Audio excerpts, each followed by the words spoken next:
We have a new Mad Season video that popped up in my recommendeds yesterday.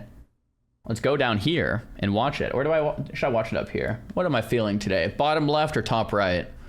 We'll say top right. We'll go top right. World of Warcraft's most crazy and unhinged moments, number 5 from Mad Season. We've seen the other 4. I don't even know what this one's going to cover because now it's like a bunch of them. Mad Season, give it to us.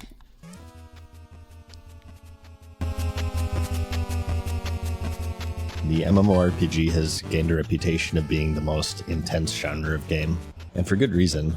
They're competitive, easily the most time-consuming, the most grindy, and combine this with the fact that they never end.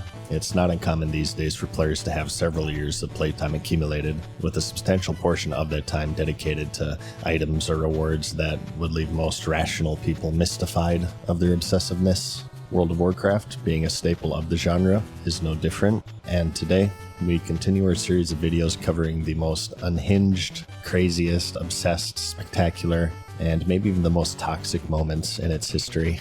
Before we get into it, I'd like to take a moment to thank the sponsor of this video, Boot.dev. Boot.dev is a learning platform that teaches you how to code, but Mad Season sponsor Boot.dev. There we go, W. Slowly being executed by Yeah, we used Light of a Loon yesterday, man. It was brutal. You start with Python, and you learn by actually writing code hands-on from the beginning. We've seen a couple Boot.dev ads these by now. They look solid, to be honest. I've never been sponsored by them, but they look... I mean, if you're trying to learn how to code, I don't know. Gamifies it a little bit. Seems solid. All right. Even fighting bosses while at the same time. Is there a clip of the Light of a Loon? Someone in the chat, I'm sure, has it. Yeah. DevOps and data analysis. It's super friendly for beginners. If you ever get stuck, they have this active Discord community, as well as an AI tutor named Boots, who doesn't just give you the answers, but instead nudges you in the right direction and helps you figure it out yourself to enhance the learning experience. You can create an account for free and demo the interactive parts of every course, and all of the course content is free to read forever. A paid account unlocks the interactive features, and they also have a 30-day no questions asked refund policy. So nice. Scan my QR code on the screen. Oh, I'm covering it. Boot.dev and click the link in the description and use my code. Bro, the QR code thing, like, it's just like, imagine you're watching this on your phone.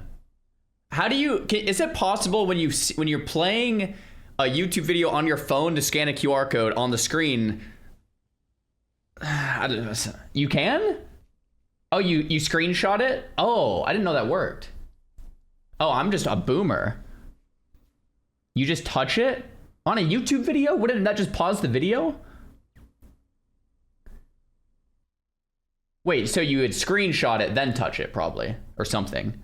I didn't know that either. Anyway, yeah, every time I see QR codes, I'm just like, man, why not just put, like, whatever. MadSeasonShow to get 25% off your entire first year on the annual plan. Bots have certainly been a frequent subject in this series, whether that be about the bots themselves or the gold buyers who fund their existence, or even the multi-million-dollar botting empires that threaten to feed people's fingers to their family members. Those darn gold buyers. Descriptive texts about wanting to kill me, wanting to cut off my fingers and feed my hands to my family and stuff, family members and stuff like this. There's certainly been a few crazy moments tied to botting in the game. And next we have yet another, and that's the Black Lotus controversy. Some bots will farm mobs over and over, some will farm away from prying eyes in the confines of a dungeon, and some go around the world collecting various resource nodes, the most lucrative of which being the Black Lotus. Black Lotus. And the other one is, holy bursh!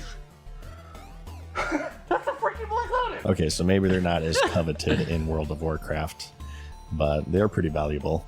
The reason for that, we mentioned in the previous episode, is that they're needed to create powerful, unique flasks, which are in high demand for the game's endgame rating, becoming so staple to the game that in its following expansions for many years to come, they would return in a different form of this. I'm going to pause real quick. Psy Baby in the chat says, why put a QR code when you can just put a link? QR codes are for IRL.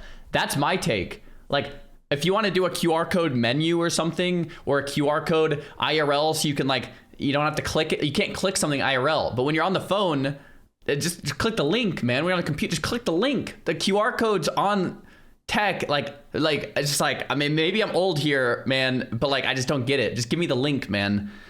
Maybe I am old. Rare and highly valuable herb to create endgame consumables. They spawn rarely around the world in various high-level zones and are immediate route changers for any herbalists. And if multiple people see them at once, it's like the doors opening on Black Friday and a few people get trampled to death. It gets competitive, and at this point there have been plenty of less than polite whispers archived on the internet. That's not even considering PvP servers, which is this entire different beast. Nice. However, since they are so valuable, that of course makes them the target of bots, or those who use various cheating software to get an edge. And if you haven't figured it out by now, 2019 Classic was one of the most competitive things on Earth, with so many people returning to the game. And as we've learned with how much money was waiting to be made from players who I forgot about that. love the game so much that they do everything within their power to not play it, the small indie game developer Blizzard was just powerless to stop it. Botting, fly hacks, teleport hacks, even multi-boxers got in on the fun. Next to the rich thorium veins and their valuable arcane crystals, Black Lotus was one of the most sought-after resources within the world, and the average player just couldn't compete with the rampant cheating. There was no worse feeling than seeing a Black Lotus and sprinting to it, only to see a fucking bot teleport on top of it and grab it in front of your very eyes. It got so bad that Blizzard had to actually increase their spawn rate, much to the dismay of the No Changes crowd. And even then, it was like rubbing salve on a tumor, because as we know, they were completely ineffective in their effort, or lack of effort, some would say, in controlling the massive amount of cheating infesting their game. To some players, this change in the spawn rate was them essentially waving the white flag, as it showed that in order to preserve the experience of their game, instead of removing those disrupting it, they would instead change the game in order to dampen their immediately noticeable effect. I mean, my take is they're fighting the problem from two ends. They're trying to ban the bots, but they're spinning up quicker than they can ban them. They do a ban wave, and there's already like thousands more ready to go. They do the ban wave, there's thousands more. So it's like, okay, let's keep fighting the bots, but let's also increase the spawn rate in the meantime so that it helps people. To me, it's not a white flag. It's fighting the problem from two ends. But yeah, that's just my take from going to school for cybersecurity. But what's a small indie game developer to do?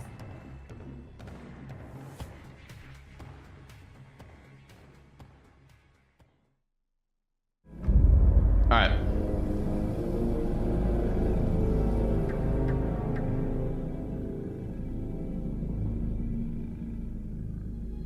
Blizzard Entertainment presents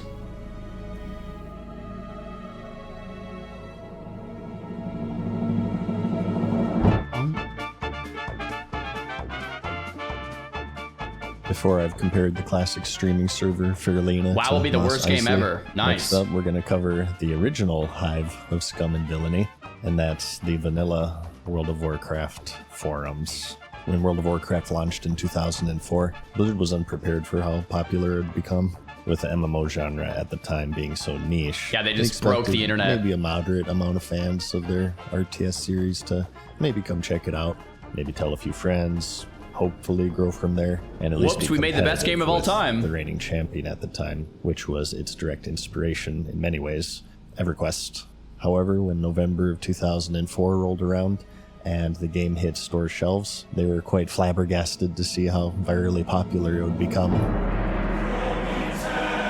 Whoops, we made the best game ever. Servers. And so a problem was introduced. They simply did not have the capability to serve that many players. The launch of the game is remembered today as disastrous, to say the least, and fans eager to experience the world in this new and exciting format were quite disappointed to be greeted with maintenance and downtime. And when I say disappointed, you know, this is interesting because when new MMOs come out and the launch is really bad, a lot of the times people will say something along the lines of like, oh, this game would have done really well if they handled the launch better, which is like maybe partially true. But the reality is like if the game is good enough and you have a shaky launch, but then you fix things within a few weeks or whatever, and the game is good enough, the players will stick around. right?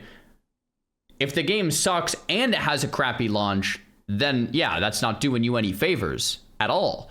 But yeah, in a case like this, like WoW was like the best game in 2004 by a mile, I would say. I'm pretty biased here, but I still think it's the best game in 2026, so I'm very biased here. But yeah, even with a shaky launch, like people are going to stick around. It's a great game, you know? I actually mean that they were really, really mad, which they politely expressed on the forums. Yeah, this is the true dinosaur era. So people are saying nowadays it's different since people have more options and people aren't as patient. I mean, both of those things I think are true, but let's just close our eyes for a second here and put my example to the test. Say Riot comes out with, you know, the eventual League MMO, and say you basically can't play for the first 3 weeks because it's so laggy, it's so much server downtime, it's brutal, you can't play. But it's like amazing, like classic WoW amazing. Like it's so just you know, bear with me, it's an example. Say it's amazing. You really think a shaky 3 weeks or shaky month and a half would kill it? Or do you think a month and a half would go by and people like, let me get on this amazing game that I haven't been able to play? My point is the game itself is more important, and people like to blame this like first couple days or whatever. And when to me it's like, no, is the game good? Right? Is the game good? Before Discord wiped out every other form of communication, people would post on their specific server's community, class forums, PvP forums to complain why their class sucks and everyone else is overpowered. And of course, general chat. Warriors Tuesdays are overpowered. in particular were extra spicy because the game had a pretty brutal scheduled 8 to 12 hour maintenance period once a week on this day. And so due to these unforeseen levels of popularity and the technical limitations at the time, it wasn't uncommon for these 8-hour maintenances to turn into 10, then 12, then 16, and in the most extreme cases, the game would be down for days at a time. Things were also amplified by the fact that Tuesday is unique in the sense, because that's of course when all of the raids reset. So players were very eager to get back into it for raid night and to get their loot. So yeah. It got... We might try this guy today, gnome only. Or tomorrow. Or sometime. But we'll see. Crazy. People were so utterly obsessed with the game at this point that even half a day without it would send them into withdrawal and fiending for their next fix like a crackhead. They would band together and create threads threatening lawsuits, demand refunds. So I've made a crazy take before. I think I was playing Dune or something. I can't remember. But I've made a crazy take before. I don't know if you guys will agree with me here. It's better for a game to have server outages, and if you just hear me out, it's better for a game to have server outages and lag on day one than a game to feel dead on day one. And my analogy is like when you log in and you don't see anyone on day one, that's really bad. It's kind of like if you go to a store and they're launching a new product or whatever, and there's a massive line and you can't actually get in. It's almost like, in a way, it's a bad thing because you can't get what you wanted. But it's a good thing for the store because it means there's so much hype. It means there's so many people trying to log in that the servers break. Let me give you a few examples. New World, right? New World, those first few days, like people couldn't play. Classic Era, right? New World might actually not be a good example because in the long term it failed, but it did really well for a few months, right? And those first few days, people literally couldn't play at all. Classic Era 2019, Classic Era 2004. They had to just, people couldn't play, so they had to spin up more servers. Like, crap, everything's on fire. But what I'm trying to say is it's an indication that a lot of people are trying to play, right? Servers going down, lag, lots of people trying to log in is the digital equivalent of lining up in a store and not being able to get in. It's like, it just means there's lots of hype and attention. So my take is, I think it's actually weirdly enough better than having an empty store and having no one in. It's an indication that you made a really great product. Yeah, it's a good problem to have, I guess is what I'm trying to say. Which Blizzard did actually hand out quite regularly in the cases of the extended maintenance. They would quite often abuse the poor customer service representatives who had the unfortunate job of being the bearer of bad news and updating angry forum goers of extended maintenances. Or God forbid that you were a moderator of a class forum, where on a daily basis you would read threads of people who played that class saying that they sucked and were underpowered, and others who didn't play the class saying that they're overpowered and they require no skill. It got so bad that one moderator named Sarek actually had a mental breakdown during the height of Vanilla's popularity. People fucked with him so much that he started creating ambiguous threads laced with angsty poetry as a way to lash back at the rowdy community. Signs showed that he was fired the very next day after his meltdown. The CSRs would be pretty ruthlessly trolled and messed with in general, which would continue on far past Vanilla, but this frothing at the mouth fervor during Vanilla, particularly in regards to class balance and the extended Tuesday maintenance debacles, always made for quite an amusing way to pass the time while you constantly refresh the game in the background. Because remember, this was before everybody had dual monitors. Yeah. Good old life days. is tough.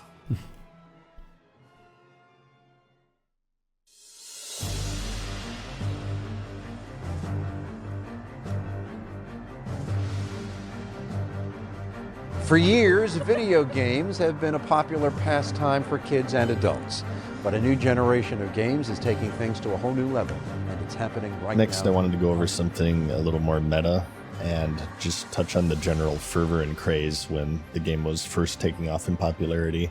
As time has passed and the digital world continues to evolve, there's been a certain desensitization to it. However, if we were to rewind to the past in 2004, some of you may remember just how interacting with others over the internet was still a relatively new concept.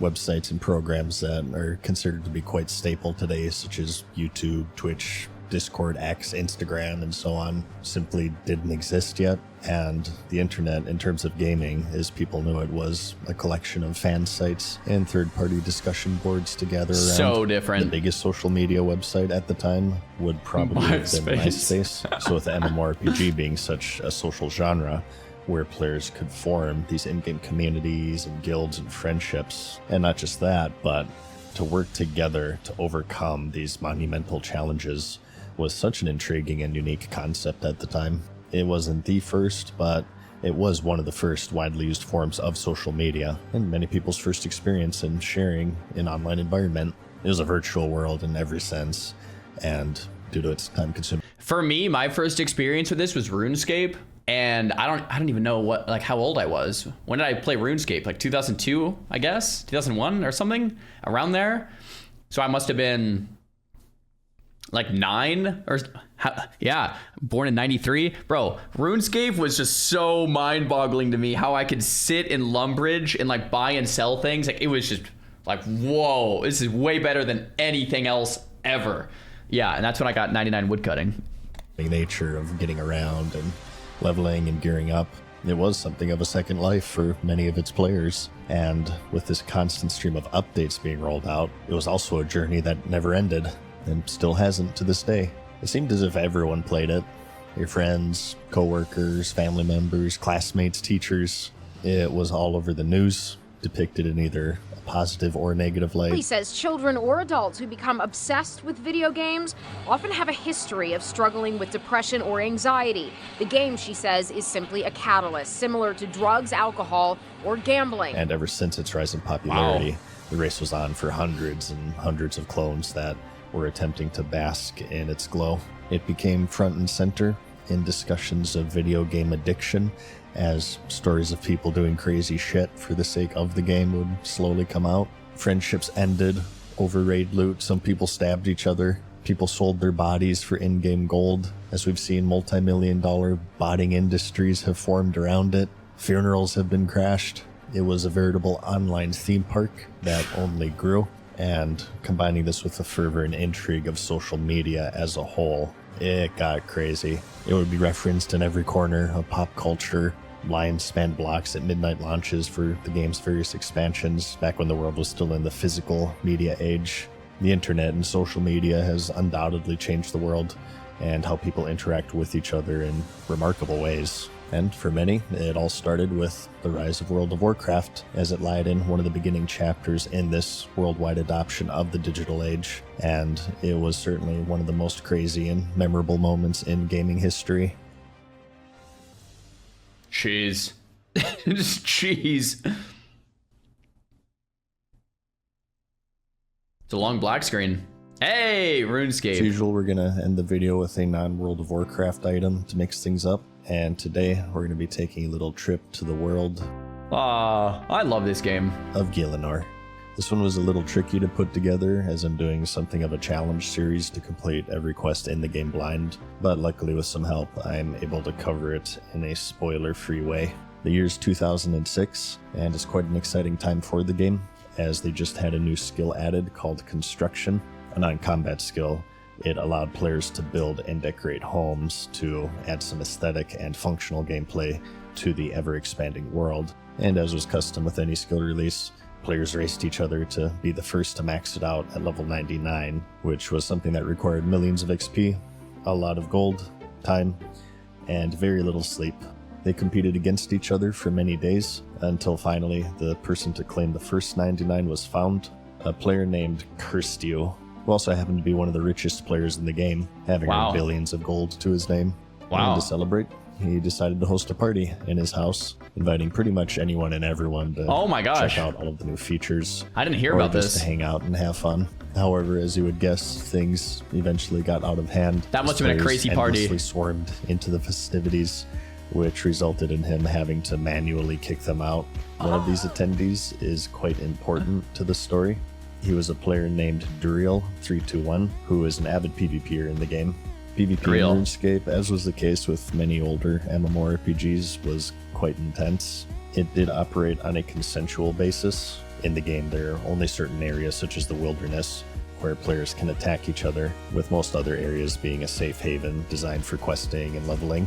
However, as a trade-off for being optional, it was also incredibly high stakes, as other players could actually loot you if they killed you, and take all of your equipment no matter how hard or long you worked for it. While for some players, it's quite an alluring way to play. For others, it's a little too much, and it's enough for them to never set foot into these PvP areas. So this was all well and good, and these two groups of people kind of fall into their own categories and play how they want, just like any other MMO.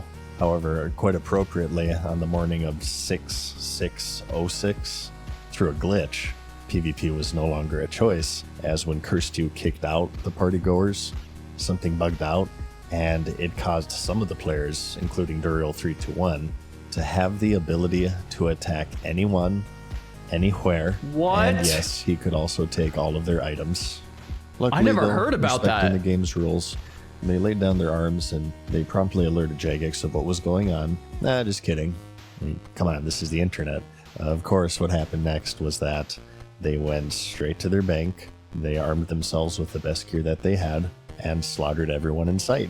And to make matters worse is that, fortunately for them, but unfortunate for, little Timmy getting ready to kill some goblins, it happened to be the early morning in the UK when all of this was going on, which is where Jagex is based. So there was no one even awake Oh to my protect gosh, them. that's It was essentially brutal. the equivalent of a little baby animal being left behind the pack as the hyenas close in on it.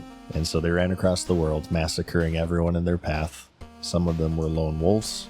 Others banded together, forming these gang squads, with Duriel321 being the most well-known out of all of these players, as he was particularly effective in his killing spree.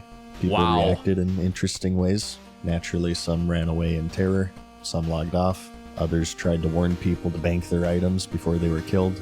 Some tried fighting back, and the rest were certified S-grade goblins who just followed the gang squad around and simply looted the drops because it was first come, first serve. Yeah. And it was because of this, despite racking up the most kills, Oh my gosh. 3-1 kind of struggled to get the loot, but he did make out with some extremely valuable items, including a party hat, which is now a mythic item within the game, worth thousands of real-life dollars, as it was only obtainable during a one-time Christmas event.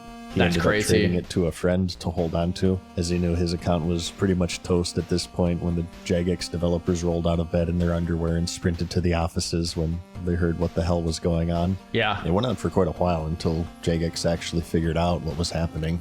A moderator named Murdoch teleported around and banned anybody he saw abusing the glitch, while another mod named Ash worked overtime on figuring out and solving what Bro, call me old school, but I feel like, yeah, maybe this is a dumb take, but having GMs flying around manually banning people seems like it would actually be somewhat effective. You just look around and be like, yeah, that's against the rules.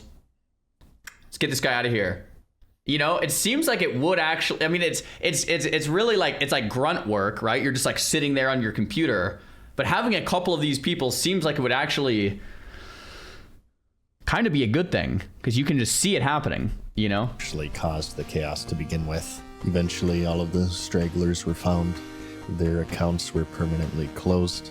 The bug ended up being fixed, and the players were furious, especially those who lost insanely valuable items in the chaos.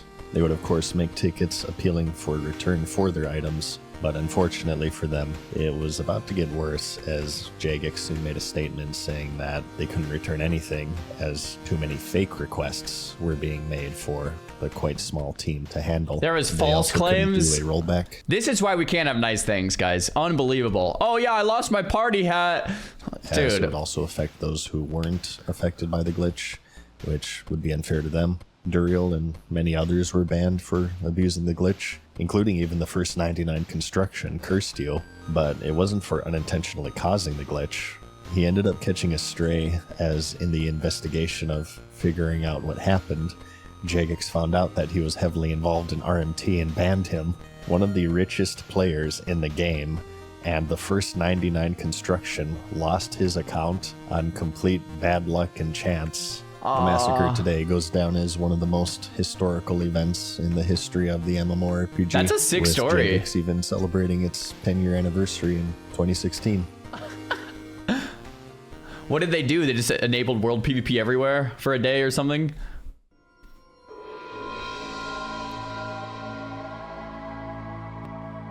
So concludes another episode. As you've seen, the world of the MMORPG is quite wild and crazy, but as I always say, we're just getting started, so check back soon for another episode. Mad Season, there we go. I have to say my favorite one out of all of these for this episode was actually the RuneScape one. The RuneScape one was kind of fire, but the thing is I didn't know about it. That's probably why. I knew about all this WoW stuff for the most part. Yeah.